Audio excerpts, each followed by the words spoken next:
सेवा research foundation में आप लोगों का स्वागत है। आज हम होम्योपैथी के अफॉर्मेज्म थर्ड को कुछ एक्सप्लेन करेंगे और उसके साथ जो मॉडर्न होम्योपैथी या फिर मॉडर्न जो रिसर्च है बैक्टीरियाज पे, फंगीज पे, अल्कालीज पे, ठीक है, जिसको हम गट्स कहते हैं, ठीक है, GUT आता है गट्स, या फिर उसको आप माइक्रोबायो कहते हैं। तो हम आज उसी के प्रोस्पेक्टिव में हम समझेंगे कि हमारा जो होम्योपैथी के जो एफॉर्मेज्म थर्ड है, जिसमें हैनमन साहब उसको चीज़ को एक्सप्लेन करते हैं, और फिर हम आज के दौर के जो मॉडर्न साइंस हैं जिसको गट्स कहते हैं, इनकी और इसके बीच में जो भी हमारे कंपैरिजन है, इनके जो भी इनके सिस्टम बनते हैं, हम उनके बीच में होम्योपैथी की अपनी मेडिसिनों को इससे कैसे, और न्यू मॉडर्न में जो नोसोड्स है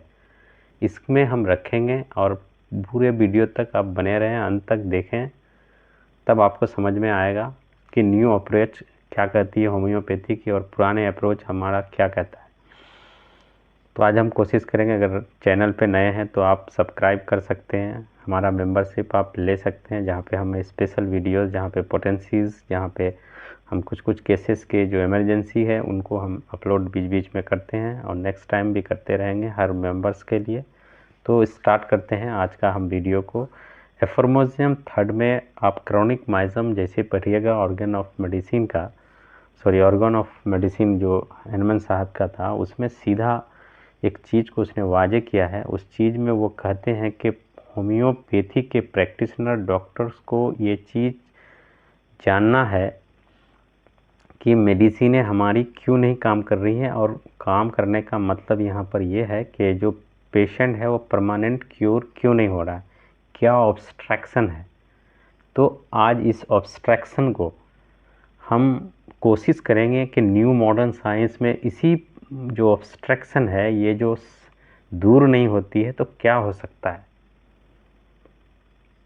तो इस चीज़ में वो स्पष्ट करते हैं कि चिकित्सा डॉक्टर होम्योपैथी के प्रैक्टिशनर को उस चीज़ को जानना होगा, या फिर जानना पड़ेगा, या फिर उसको पहचानने की कोशिश करना चाहिए कि कैसे हम परमानेंट क्योर कर सकते हैं बीमारी को, या पेशेंट को कैसे राहत दे सकते हैं। ये थर्ड एफॉर्मेज्म की एक्सप्लेनेशन है। अगर हम देखें ऑब्स्ट्रक्शन में, हम दवाई देते हैं किसी पेशेंट को, हमने राइट मेडिसिन चॉइस की, मान लिया कोई बंदा लाइकोपोडियम का है, हमने सही मेडिसिन दी, चाहे वो फास्फोरस का हो, कैलकेरिया का हो, किसी का भी हो, लेकिन मेडिसिन काम नहीं कर रही है। आप राइट हैं, आप सारा सिम्टम उससे मैच खाता है, काम नहीं कर रही है, कुछ तो कारण है। लेकिन मैं कुछ उच्च केसेस की बात नहीं करता हूँ। कभी कभी होता है क्या कि कुछ केसेस अक्यूट ऐसे होते हैं जो सीजनल होते हैं, तो उसमें आपने एक मेडिसिन दी, उसमें काम कर गया, क्योंकि उसमें वो क्रोनिक नहीं है, ठीक है। लेकिन क्रोनिक केसेस में आप देखेंगे कि आपकी मेडिसिन राइट वे पे चल रही है, राइट मेडिसिन आप दे रहे हैं, लेकिन वो काम नहीं कर रही है। तो इसी में एफॉर्मेज्म थर्ड में इस चीज़ का पूरा जिक्र है कि आपके ऑब्स्ट्रक्शन, क्या आप ऑब्स्ट्रक्शन को, डॉक्टर उस चीज़ को जानने की कोशिश कर रहे हैं। तो यहाँ ऑब्स्ट्रक्शन के कहने के तात्पर्य यह है कि हम आज समझेंगे कि होम्यो ऑब्स्ट्रक्शन मतलब क्या, उस पेशेंट को हमने जो मेडिसिन दी उसने टाइम पर लिया, या फिर एक्सेसिव जो मॉडर्न ज़माने में है, जहाँ कम्युनिकेबल डिजीज़ सबसे ज़्यादा है। हमारे भारत में आप देखें तो आपको हर वो दूसरा घर, वो तीसरा घर मिलेगा जहाँ पे डायबिटीज़ के लोग रहते हैं, हर वो पांचवा घर मिलेगा जहाँ पे थायराइड के लोग रहते हैं, हर वो आठवां घर मिलेगा जहाँ पे कैंसर के पेशेंट आपको मिलेंगे, हर वो 10वां फैमिली मिलेगा जहाँ पे किडनी डिजीज़ आपको मिलेंगे। तो यहाँ पर फीवर होने से अगर जैसे ही मौसम बदला हॉस्पिटल भर गया, सारा हॉस्पिटल भर जाएगा, चाहे वो कोई भी पैथी का हो। क्या कारण है? क्या इम्यूनिटी, आपका इम्यूनिटी डिस्टर्ब है, आप इस खतरे से लड़ रहे हैं, क्या आप इस चीज़ की अवेयरनेस है? कोई भी आप होम्योपैथी के डॉक्टर हैं, आपको इस चीज़ का अवेयरनेस है क्या कारण है कि मौसम बदलने पे बीमार होते जा रहे हैं लोग। लेकिन कुछ आप शहरों में आप जाइएगा, दूसरे कंट्रीज़ में जाइएगा, आप यूरोप के कंट्री में जाइएगा, अमेरिका कंट्री में जाइएगा, तो उसमें वो सारी बातें नहीं है, जबकि इतनी ठंडा पड़ती है वहाँ पर। ये क्या कारण है? तो हम लोगों का जो ऑब्स्ट्रक्शन है, ये ऑब्स्ट्रक्शन हमारे, चाहे आपकी लाइफस्टाइल हो, आपकी लिविंग स्टैंडर्ड हो, आपके खाने पीने से हो, तो आपके मतलब रहन सहन हो, आपके जो भी यूज कर रहे हैं डेली यूजेस में, ये सारा है ऑब्स्ट्रक्शन आपके। तो इसी में एफोर्मोजियम थर्ड में इस चीज़ को उसने कहा कि कुछ तो ऑब्स्ट्रक्शन है जो हमारे इम्यूनिटी को कमज़ोर करते जा रहा है, हमारे इम्यूनिटी सिस्टम को डिस्टर्ब कर रहा है, हमारे डाइजेशन को, हमारे मेटाबॉलिक को, हमारे नर्वस सिस्टम को, हमारे मस्कुलर सिस्टम को, हमारे यूनिटरी सिस्टम को, हमारे स्किन को। कुछ तो ऑब्स्ट्रक्शन है जो इन पे छा रहा है और इन पे कमज़ोर करते जा रहा है, कुछ तो है। तो हमारा आप अगर देखें आज में भारत में, तो मिलावट इतनी है कि आप इसी दिन, कुछ दिन पहले एक न्यूज़ आई थी कि 156 या 55 ऐसी मसाला है जो किसी देश में शायद कुछ ऐसे ही कंबोडिया, सॉरी थाईलैंड या फिर कुछ ऐसे ही नाम था, सिंगापुर वगैरह में, इंडिया की MDH क्या वो एवरेस्ट मसाला, ये सबको बैन कर दिया गया क्योंकि इसमें कैंसरस ये पाया जाता है। आप हल्दी का पाउडर देखिए, हमारे एरिया में सब मिला हुआ मिलेगा। तो ये तो ऑब्स्ट्रक्शन ही है। एफोर्मोजियम थर्ड में इसी बात का हनुमान साहब ने चर्चा किया कि कुछ तो ऑब्स्ट्रक्शन है जो काम नहीं कर रही है। ठीक है, आप इस कंट्री में रहते हैं और आप चाहेंगे कि एक सिंगल मेडिसिन दे करके एक बंदे को हम क्योर कर दें, तो यहाँ पे यूरोप में वो पॉसिबल हो सकता है, अमेरिका में पॉसिबल हो सकता है, और कंट्री जो क्लाइमेट चेंज को अच्छा से मानते हैं, जिसकी आबो हवा साफ़ है, उस कंट्री के लोग उस चीज़ को फॉलो कर सकते हैं, उनके लिए एक single remedy, single dose cure हो सकता है।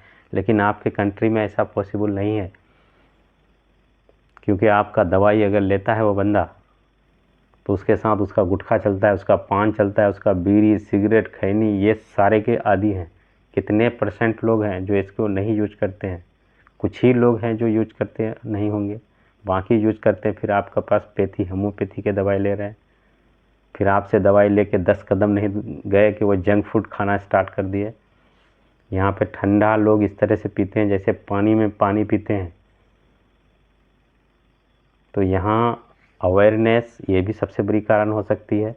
तो हम इसी चीज़ को समझेंगे कि अगर मॉडर्न साइंस में अगर इसको समझें, Hippocrates the father of modern medicine 2000 साल 3000 साल पहले इस चीज़ को उसने जिक्र किया कि जितनी भी बीमारियां हैं, क्रोनिक हो, ऑटो इम्यून हो, नर्वस सिस्टम हो, एग्जाइटी, डिप्रेशन, जितनी भी बीमारियां हैं, ठीक है, चाहे वो ब्रेन का हो, लंग्स का हो, स्किन का हो, ये सारे को सारे जितनी भी है ये क्रोनिक है, ये सारे को जो है ना आपके गट्स जो 100 ट्रिलियन की तादाद में आपके जिस्म के साथ होते हैं।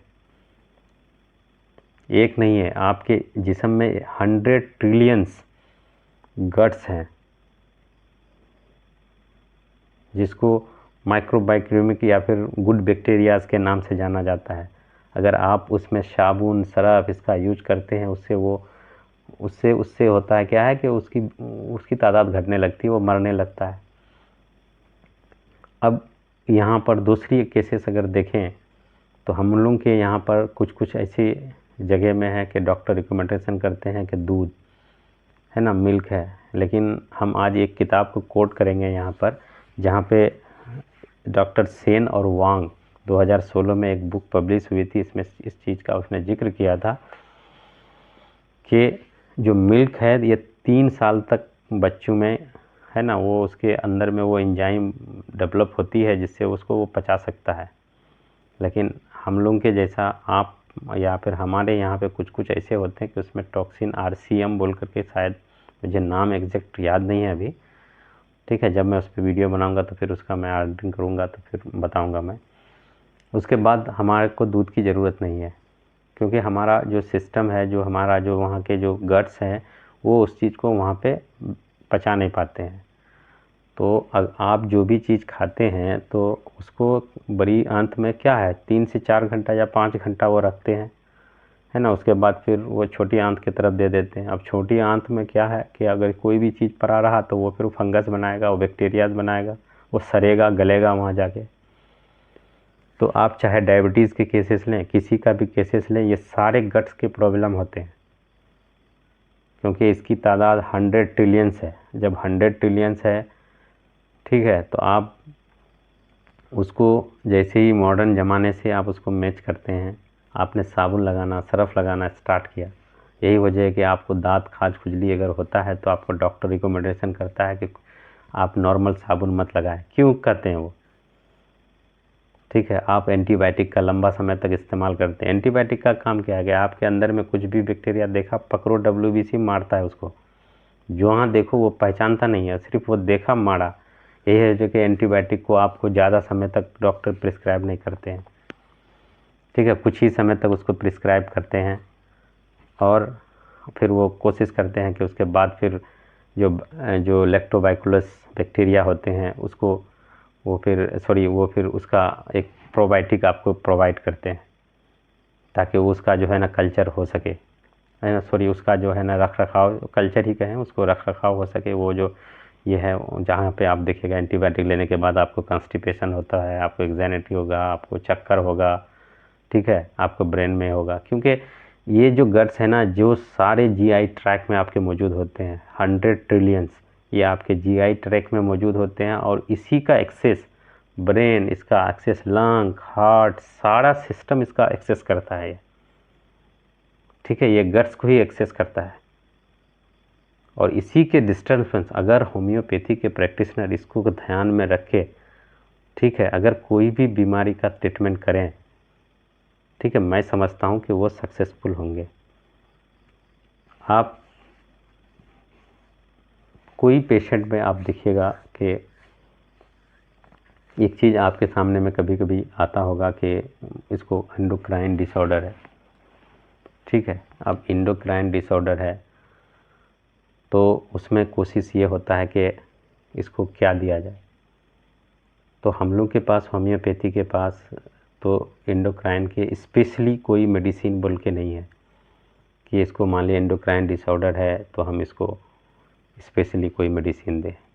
हमारे पास अगर उसके लिए स्पेशली है तो फिर नोसोड है, ठीक है। ये नोसोड क्या है, ये असारकोड क्या है, ये आपके इंटरकरेंट रेमेडी है, ठीक है। उसी तरह से अगर आप देखें तो गट्स के लिए, आपके गट्स के लिए भी हमारे पास नोसोड है, बाइकुलस 7 नंबर, उसके बाद 10 नंबर, जो लैक्टोबाइकुलस बैक्टीरियाज हैं उनको ये करने के लिए, सबसे बड़ी बैक्टीरियाज हैं उन गट्सों में से, इनको ये करने के लिए दी जाती है। तो आप इसको नोसोड के तौर पर आप यूज कर सकते हैं, अवेलेबल है, दवाइयाँ बनाती है। एक 7 नंबर 7 या फिर बाइकुलस के नाम से हो या बाइकुली नाम से हो या फिर और कभी नाम से हो या फिर बीकुली नाम से हो, तो एक 7 नंबर एक 10 नंबर बनाती है। आप फिर पीटरसन लें, उन्होंने क्या किया, 8000 से अधिक स्टूल को अलग अलग मतलब उसने कल्चर किया, उसमें देखा कि ट्रिलियंस ऑफ बैक्टीरियाज हैं। उसी में उन्होंने पीटर्स ने मॉर्गन प्योर नाम का मतलब नोसोड बनवाया, फिर डिसेंट्री को बनवाया, ठीक है। वो कोशिश किए कि इनको जो है, इनको किसी भी तरह से इसको मैनेज करें। तो अगर होम्योपैथी में हम अगर कोई भी मेडिसिन, ऐसी मेडिसिन को प्रिस्क्राइब ना करें, हाँ, जैसे बहुत लोग कहते हैं कि लंबा समय तक 4 साल 2 साल 1 साल 1.5 साल तक मदर टिंचर को देते हैं, तो मदर टिंचर को देने से होता क्या है कि आपके गट्स को नुकसान होता है। क्योंकि इसमें एक चीज़ साफ है कि अगर आप एक्सेस शुगर लें, आप मिल्क प्रोडक्ट यानी मतलब जो डेयरी प्रोडक्ट है उसको अगर आप लेते हैं, अल्कोहल आप लेते हैं, ठीक है, ये चीज़ अगर आप एक्सेस यूज करते हैं जो आपके इको फ्रेंडली नहीं है आपके गट्स के लिए, तो आपको बीमारी पैदा कर सकती है, आपके सिस्टम को बिगाड़ सकती है, ठीक है। जो इसलिए वो दिखेगा कि जो ज़्यादा चीनी का, जो मतलब मीठा का इस्तेमाल करेंगे वो डिप्रेशन के शिकार होंगे, वो अल्जाइमर की तरफ जाएंगे एज के साथ में, है ना। जो नमक का ज़्यादा यूज करते हैं, एक्सेस ऑफ साल्ट यूज कर देखें, उसको किडनी डिजीज़ होगा, ठीक है। किडनी डिजीज़ हो सकता है, उसको हाइपरटेंशन हो सकता है उसको, क्योंकि उसमें कमी है, इसमें सैडनेस होता है, एग्जाइटी हो सकता है, मूड स्विंग हो सकता है। जो अल्कोहल हो सकता है उसको डाइजेशन ख़राब हो सकता है उसका, उसको उसको आपका डायबिटीज़ हो सकता है, उसको टाइप 2 हो सकता है उसको। तो इसमें है क्या कि ये गट्स इतनी इम्पोर्टेंट है अगर को फ्रेंडली, तो इनमें से हमने अब तक अपने प्रैक्टिस में हमने पाया है कि 5-7 मेडिसिन ऐसी है कि इसको रीस्टेबल किया जा सकता है अगर इंटरकरेंट रेमेडी के तौर पे दी जाए। मैं इन मेडिसिनों का LM पोटेंसी में यूज करता हूँ, मिलीसिमल पोटेंसी में, जहाँ पे हमको दिखता है। और ये कॉन्स्टिट्यूशन मेडिसिन भी तकरीबन इंडिया के आपको दिखेगा 30% लोगों में ये कॉन्स्टिट्यूशन पाया जाता है। आप एक चीज़ का देखिएगा कि कुछ कुछ लोग ऐसे होते हैं कि जो मिठाई के बड़ी शौकीन होते हैं, हम लाइकोपोडियम देते हैं, ठीक है, जिनको मीठा बहुत अच्छा लगता है, ठीक है, मीठा एक्सेस, बहुत ज़्यादा excess of craving of sweet, तो आप उस आधार पे हम लाइकोपोडियम, ठीक है। अच्छा, क्रेविंग फॉर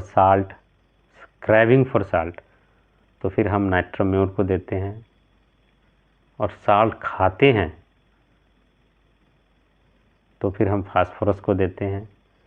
लेकिन इन मेडिसिनों के अलावा ये इंटरकरेंट रेमेडी के तौर पे देते हैं, क्योंकि ये गर्ल्स के लिए बिल्कुल ही एकदम ये है कि आप देखिएगा नाइट्रोम्यूर में कॉन्स्टिपेशन भी होता है ना। आप अगर देखें तो फिर लाइकोपोडियम में भी कॉन्स्टिपेशन होता है।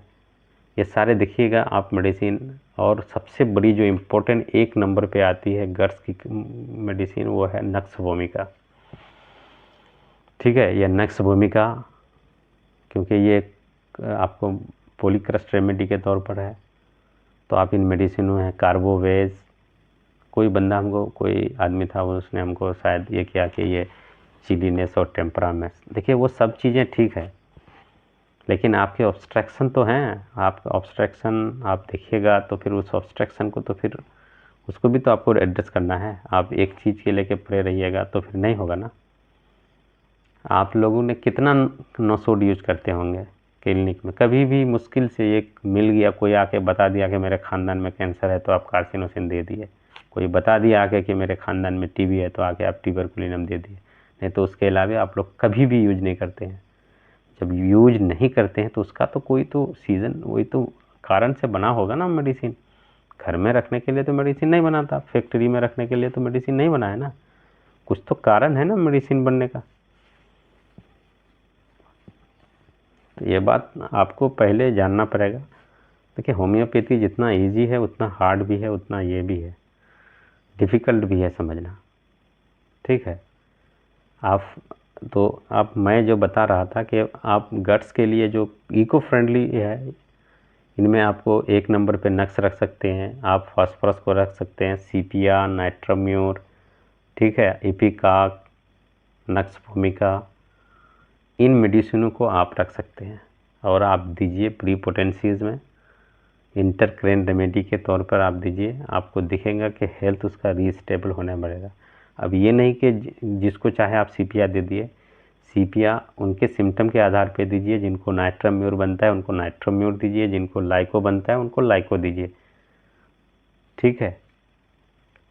और एक मेडिसिन इसमें ऐड करना मैं भूल गया, एक है आपका मक्सोल।